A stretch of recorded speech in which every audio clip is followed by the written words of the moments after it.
बच्चों, आज हम लोग एक नए टॉपिक को पढ़ेंगे जिसका नाम है राज्य के नीति निर्देशक तत्व, या आप कह सकते हैं directive principle of Indian constitution. तो इसमें सबसे पहली बात आपको याद रखना है कि जो डायरेक्टिव प्रिंसिपल है या राज्य के नीति निर्देशक तत्व हैं, इनका विवरण संविधान में कहाँ है। तो आप कह दीजिएगा कि सर, जो भारतीय संविधान है इसके भाग 4 में नीति निर्देशक तत्वों का विवरण दिया गया है। ठीक है, अब आप याद रखेंगे कि देखिए, एक बात आप और याद रखिएगा, संविधान के भाग 4 में है और किस आर्टिकल से कहाँ तक है, किस आर्टिकल से किस आर्टिकल तक है।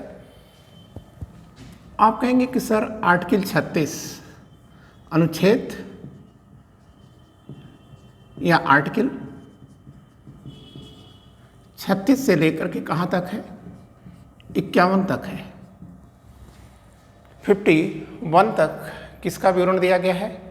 आप कहेंगे नीति निर्देशक तत्वों का विवरण दिया गया है। ठीक है, तो देखिए, जब भारत आज़ाद हुआ था तब भारत की जो विकासात्मक स्थिति थी, मतलब आज़ादी के समय भारत के समय भारत की जो विकासात्मक स्थिति है ये कैसी है, विकासात्मक स्थिति कैसी है। तो आप कहोगे कि सर कुछ भी हो लेकिन सर अच्छी नहीं है, अच्छी नहीं है।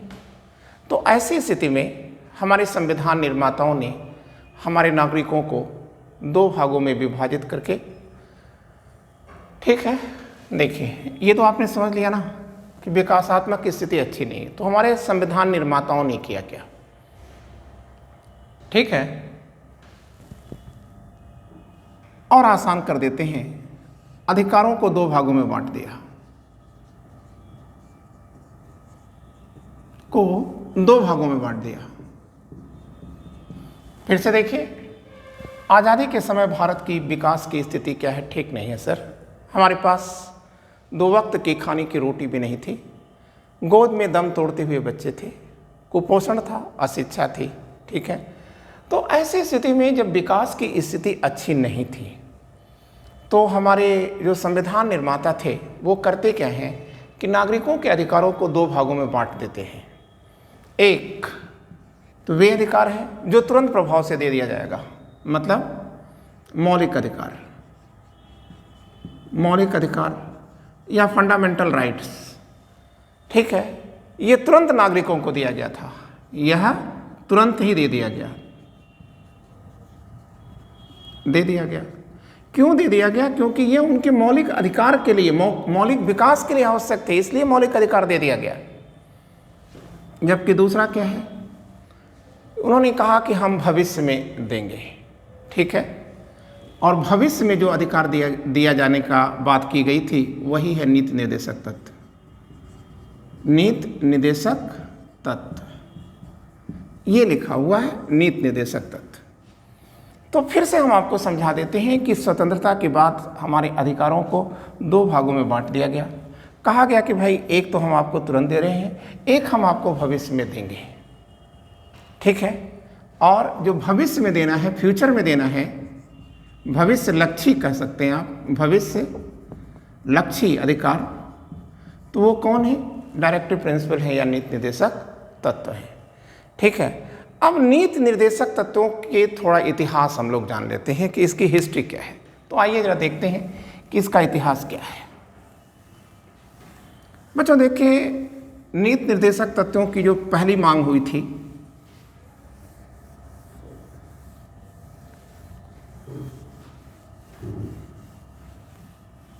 आइए हम लोग थोड़ा हिस्ट्री देखते हैं, नीति निर्देशक तत्वों का इतिहास देखते हैं। इतिहास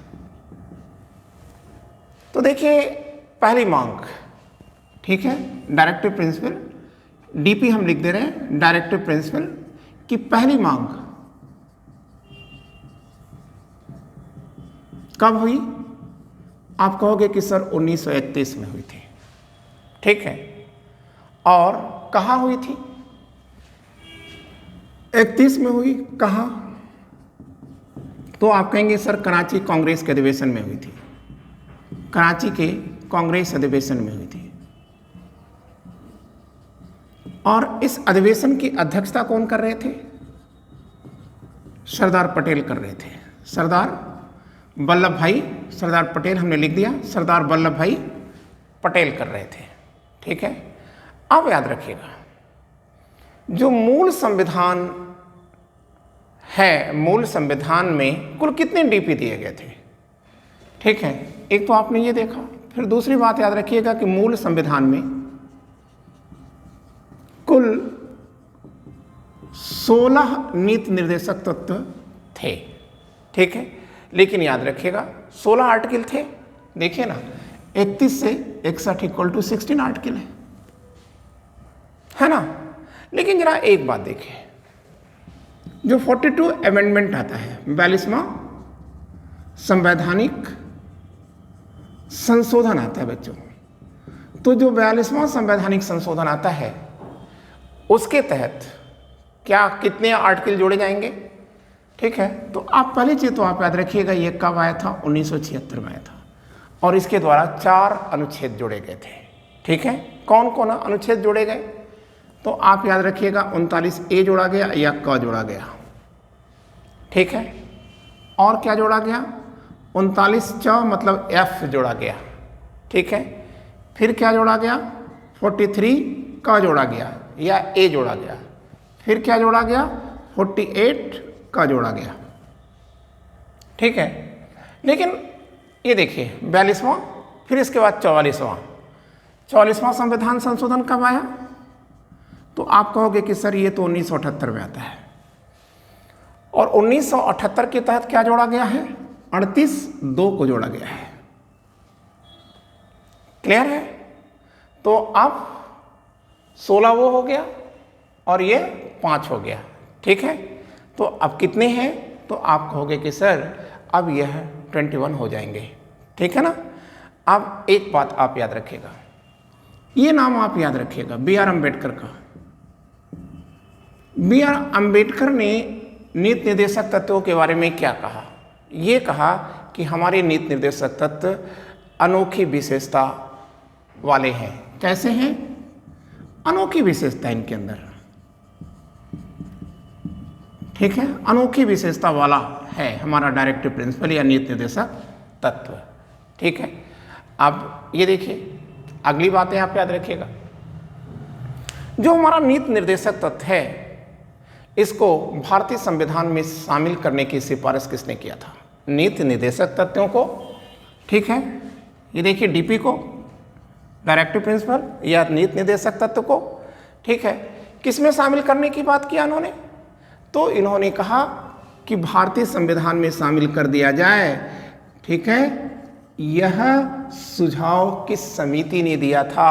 आप कहेंगे कि सर तेज बहादुर सप्रू समिति ने दिया था, टीबी सप्रू समिति ने, ठीक है, यह सुझाव दिया था कि भारतीय संविधान में डीपी को शामिल कर दिया जाए। अब प्रश्न आता है कि नीति निर्देशक तत्वों को हमने कहाँ से लिया है, ठीक है, किस देश से लिया, हमने किस देश से सीखा? तो आप कहेंगे सर आयरलैंड से हमने इसे सीखा है। अब ये भी अगर आपसे पूछ दिया जाता है कि आयरलैंड ने इसे कहाँ से सीखा, तो आप कहोगे कि सर स्पेन से सीखा है, ठीक है। खैर इतना डीप नहीं पूछेगा, बस इतना आप जान लीजिए कि आयरलैंड से सीखा, लेकिन नॉलेज पॉइंट ऑफ व्यू से जान लीजिए कि आयरलैंड ने इसे स्पेन से लिया है। अब हमारे सामने दूसरा प्रश्न अपने आप उठता है, ठीक है, उठ खड़ा हो रहा है। क्या? इस नीति निर्देशक तत्व पर किन विचारकों का प्रभाव है, ठीक है, विचारकों का प्रभाव, नीति निर्देशक तत्व पर किन विचारकों का प्रभाव है, ठीक है।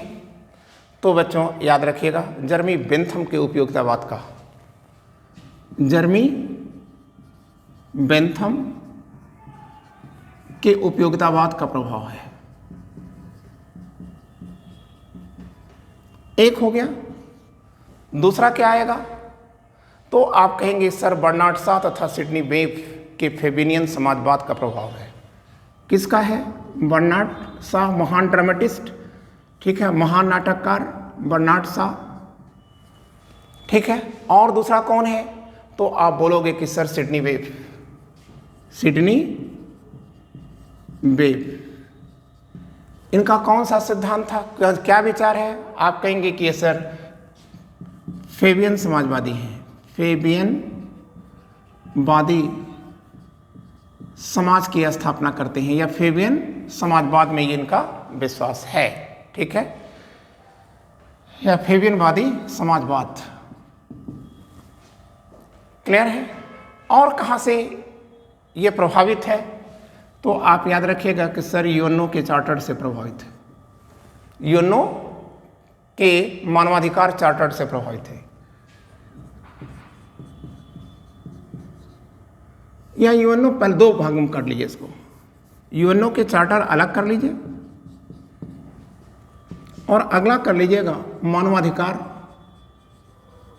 अधिकार, ठीक है। क्या है मानवाधिकार? चार्टर, चार्टर लिख दिया। 1948 से ये प्रेरित है। और कहाँ से प्रेरित है? तो आप कहोगे कि सर 1789 की फ्रांसीसी क्रांति से प्रेरित है ये।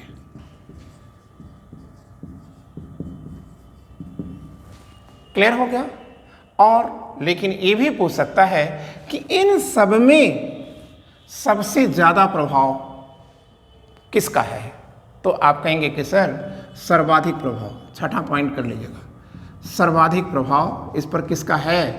तो आप बोलना कि सर सर्वाधिक प्रभाव इस पर गांधीवादी विचारधाराओं का है, गांधीवादी विचारधाराओं का सर्वाधिक प्रभाव है, ठीक है। और अब हमको देखना है कि ये जो नीति निर्देशक तत्व हैं इनकी विशेषता क्या है।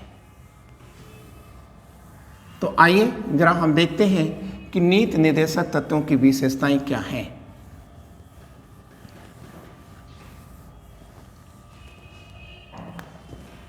डीपी की विशेषता, डायरेक्टिव प्रिंसिपल की विशेषता क्या है? ठीक है बच्चों, डीपी की विशेषता। तो यह देखो, सबसे पहली बात याद रखना कि डीपी या नीति निर्देशक तत्व, ठीक है, जनता के अधिकार हैं, जनता के अधिकार हैं, ठीक है। लेकिन ये भविष्य में दिए जाएंगे, भविष्य में मिलेगा जनता को। एक तो विशेषता ये है इसकी, जनता के अधिकार तो है, लेकिन जनता इसको एंजॉय कब करेगी? भविष्य में करेगी। इसका मतलब जनता के भविष्य के अधिकार हैं, ठीक है। दूसरी बात क्या है इसके अंदर, क्या विशेषता है? तो आप कहिए कि राज्य के लक्ष्य और आदर्श हैं, ये जो स्टेट है, प्रांत है, ठीक है, राज्य के लक्ष्य भी हैं और यह आदर्श भी है। राज्य के लक्ष्य और आदर्श की स्थापना करते हैं ये, ठीक है। तीसरी बात क्या है? तो आप कहोगे कि नीति निर्देशक तत्व भारत के राजनीतिक लोकतंत्र के साथ साथ सामाजिक एवं आर्थिक लोकतंत्र को भी स्थापित करते हैं। मतलब आप ऐसे कर दीजिए, ठीक है। ये क्या करते हैं? लोकतंत्र की स्थापना करते हैं, की स्थापना करते हैं, ठीक है। कौन कौन से लोकतंत्र की स्थापना करते हैं? तो आप कर देना कि 3 लोकतंत्र की स्थापना करते हैं सर, ठीक है। एक कौन कौन है? तो आप कहोगे कि सर, ठीक है, राजनीतिक लोकतंत्र तो आएगा भाई, ये तो रहेगा। वैसे इसके लिए तो मूल अधिकार है, लेकिन इसकी भी महत्वपूर्ण भूमिका है। राजनीतिक लोकतंत्र की स्थापना करते हैं।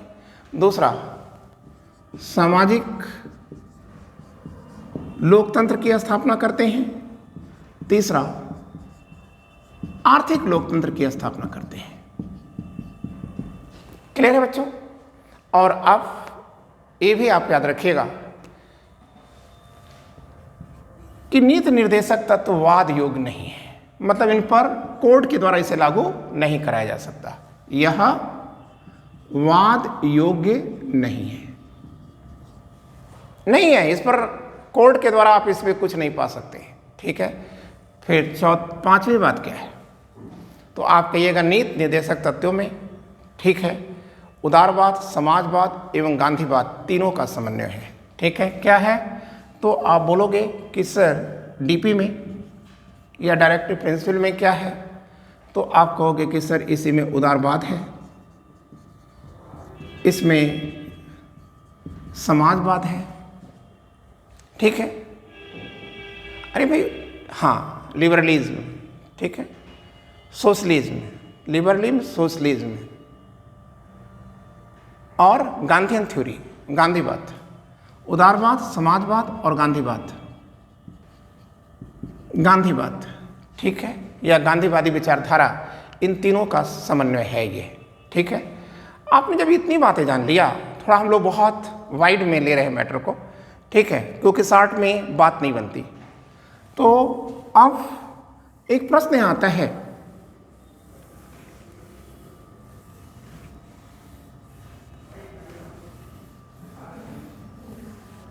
वो क्या है कि देखिए जो नीति निर्देशक तथ्य और मौलिक अधिकार हैं, इन दोनों में अंतर क्या है। एक तरफ आप मौलिक अधिकार लिख दीजिए, ठीक है, और दूसरी तरफ आप नीति निर्देशक तत्व लिख दीजिए।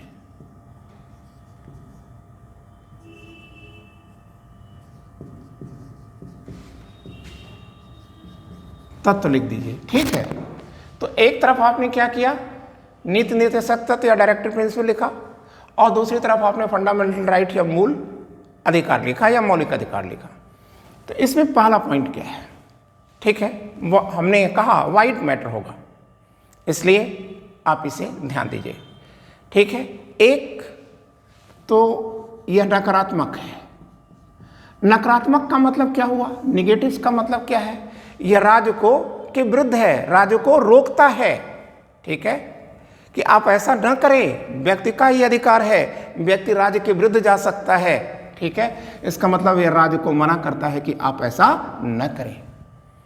लेकिन नीति निर्देशक तत्व क्या है, यह सकारात्मक है और यह राज्य को निर्देश देता है कि आप हमारी जनता के हित के लिए कार्य करें, मतलब सकारात्मक है। जनहित में कार्य करने का निर्देश देता है, ये कार्य करने का निर्देश देता है। किसको निर्देश दे रहा है ये, आप कहेंगे सर प्रांत को या राज्य को।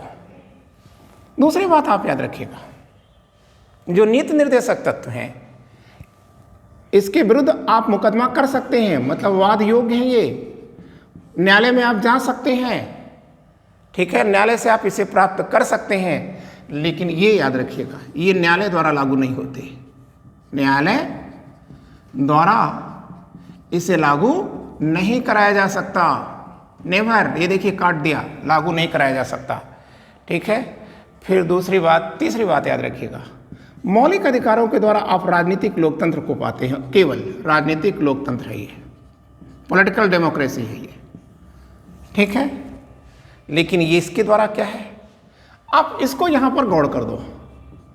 तीसरा आप कहेंगे सर दो लोकतंत्र की स्थापना करता है ये, एक सोशियो मतलब सामाजिक लोकतंत्र और आर्थिक लोकतंत्र की स्थापना करता है ये, सामाजिक एवं आर्थिक लोकतंत्र की स्थापना करता है ये। ठीक है, चौथी बात करिएगा, यह जनता को प्राप्त है, यह जनता को, ठीक है, प्राप्त है, वर्तमान में प्राप्त है ये। ठीक है, इसमें कोई प्रॉब्लम नहीं है। ठीक है, जनता को प्राप्त हैं, लेकिन ये क्या है, ये भविष्य में प्राप्त होगा। भविष्य लक्ष्य है, मतलब कुछ तो प्राप्त हो चुके हैं, कुछ प्राप्त होने बाकी हैं। ठीक है, और ऐसा भी नहीं है कि इसकी कोई सीमाएं होती हैं, क्योंकि कल्याण की कोई सीमा नहीं होती। ठीक है, और ये चीज़ देखिए, ये क्या करता है, फंडामेंटल राइट क्या है, फंडामेंटल राइट सीमित है। अभी हमने आपसे कहा कि ये सीमित है, लेकिन ये क्या है, तो आप कहेंगे कि सर ये बहुत व्यापक है। अभी हमने आपसे कहा कि भाई कल्याण की क्या सीमा है भाई, जितना आप कल्याण करना चाहिए करते रहिए, ठीक है। छठी बात है, आप रखिएगा कि यह यूएसए से लिया गया है, यूनाइटेड स्टेट ऑफ अमेरिका से लिया गया है। और ये कहाँ से लिया गया है? आप कहोगे कि सर ये आयरलैंड से लिया गया है, ठीक।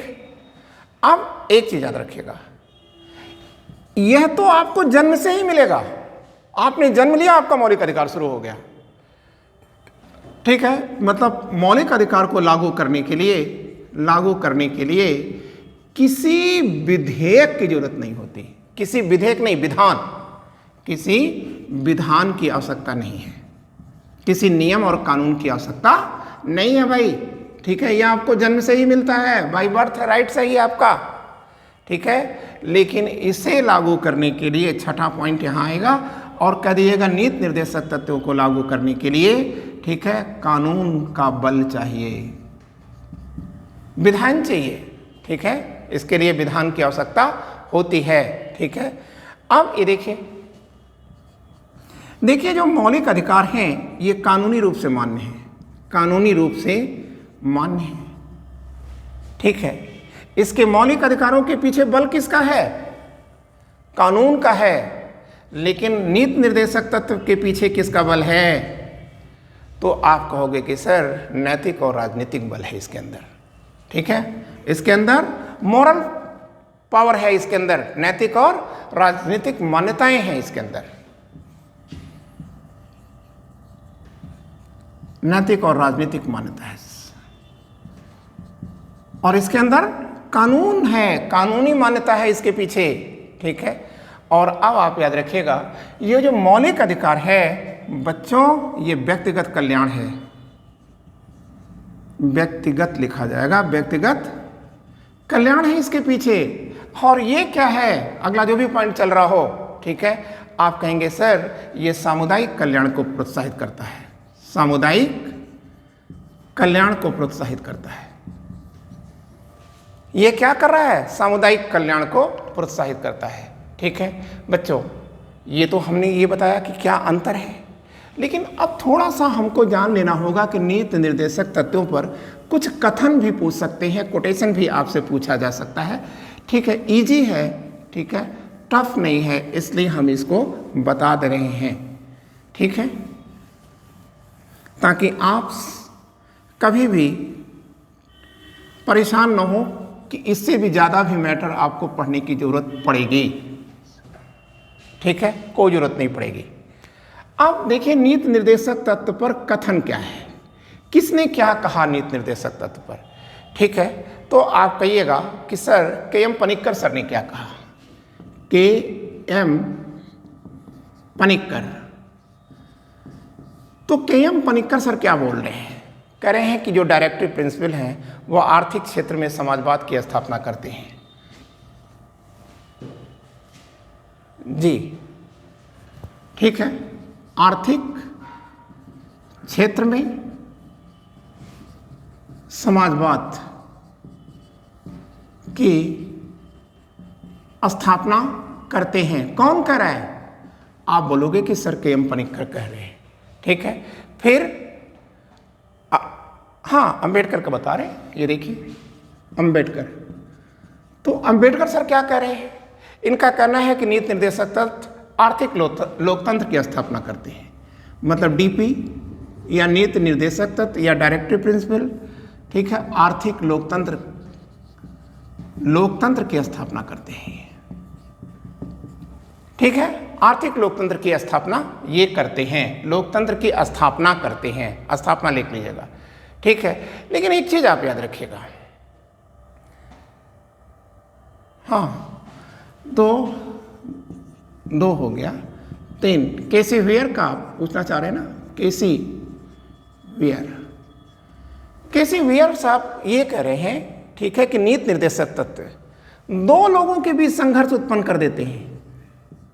संघर्ष, देखिए ये संघर्ष लिख दिया, 2 लोगों के बीच संघर्ष उत्पन्न करते हैं, एक संसद और दूसरी न्यायपालिका।